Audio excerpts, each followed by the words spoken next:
Rankiem 29 lipca 2024 roku doszło do masowego ataku nożem w wakacyjnej szkole tańca dla dzieci w Southport w hrabstwie Merseyside w Wielkiej Brytanii. Troje dzieci zostało zabitych, a 10 innych osób, z których 8 to dzieci, zostało krytycznie rannych. Policja aresztowała na miejscu 17-letniego mężczyznę. Motyw ataku nie został ustalony. Zamieszczam tutaj komentarz Tommy Robinsona na temat tych wydarzeń. Zapraszam. Now, let me give you my thoughts. I'm going to start off with the horrific incident in Southport. Now, anyone who's got children would have took, or daughters, I remember taking my daughter to these sorts of dance classes. The joy in those little girls' faces, the innocence of those children. And as we've seen before, sick, targeted attacks always target vulnerability and something that we hold sacred to us. They're on important dates, or they target our daughters. Now, 3 children have been brutally, horrifically murdered. Imagine what they went through. Imagine what their mums and dads are going through and their families going through right now. But imagine what they all went through. Imagine the other children that were there that may pull through. I think there's 5 more that are critical, including 2 adults. They may pull through and survive, yeah? What about all the children that witnessed it, that were harmed?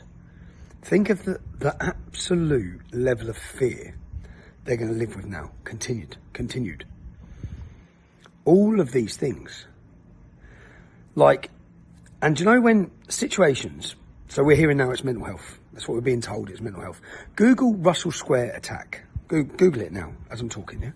Russell Square attack. What you'll see is a Muslim lad went to his mosque and said he wants to kill non-Muslims. Do you know what they did? They didn't report him. They prayed for him that morning. He then left the mosque in London and he went on a stabbing spree while screaming Allahu Akbar. Now you were told he was mentally unwell. That's what you were told. Okay. So if like me, you've researched any previous cases of mental health, yeah, then it's impossible to believe what they say because they lie. Fact, they totally lie. There was a grandma who was beheaded in her garden in London whilst a man screamed Allah Akbar. Mental health. Ever seen anyone get arrested for mental health whilst talking about Jesus? No, me neither. So previous cases say they lie. Why would they lie at this moment? They lied last week, in my opinion. A soldier was butchered 70 times. You probably don't even know. Many people don't even know about this. A soldier was targeted, full uniform, and stabbed 70 times by a migrant who came in 6 months ago.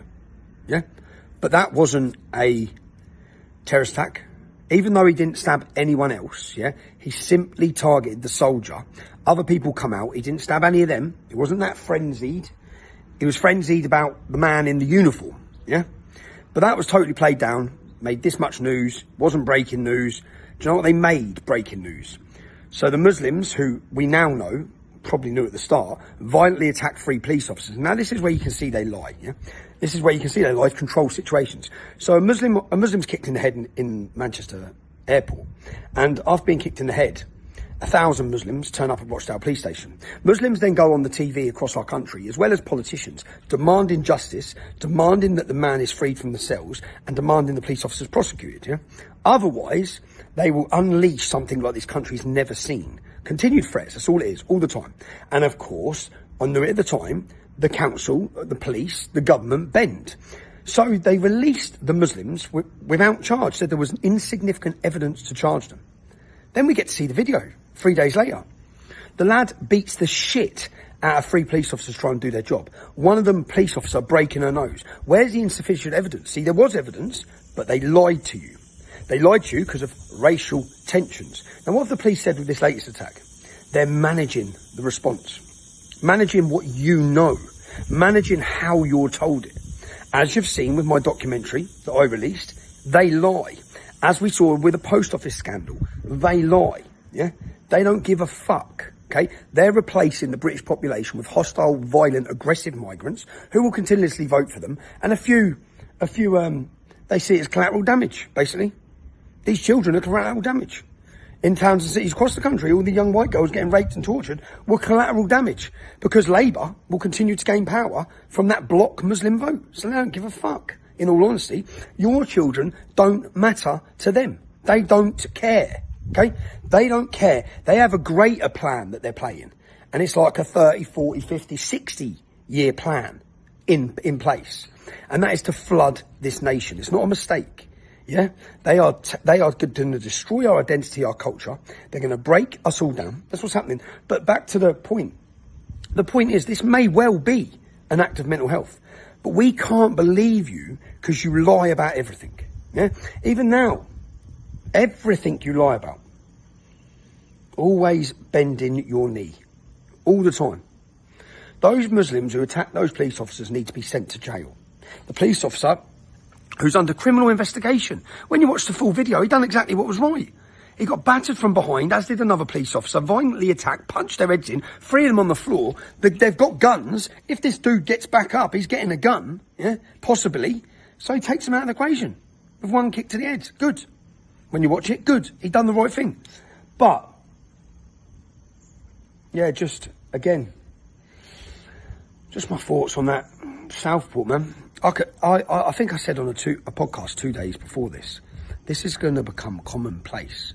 You see, like now you hear about a woman being raped. It's nothing new, yeah? In certain countries, in Poland it would be new if migrants started raping women. In Hungary it would be new, yeah? We've been desensitised, just like terrorism, totally desensitised to it. Just like rape, murder, stabbings, they're part and parcel now of living in Great Britain. Well, they shouldn't be. These people shouldn't be here, okay? Our government shouldn't have brought them in. They're still now, like counter-terrorism, have me for 6 hours questioning me about legitimate lawful protest, my God-given rights of freedom of speech, and I'm under a 6 hour where I'm not allowed to not answer or I get charged with terrorism, yeah? I'm under a 6 hour investigation and discussion. They seize my phone. The men coming in on the boats every day, the hundreds and thousands that are coming in every day, they're not getting questioned. They're not getting anything. Then they're coming in with no papers. They don't know if they've raped, murdered or anything in their previous countries. They don't know if they're part of ISIS, part of Al-Qaeda.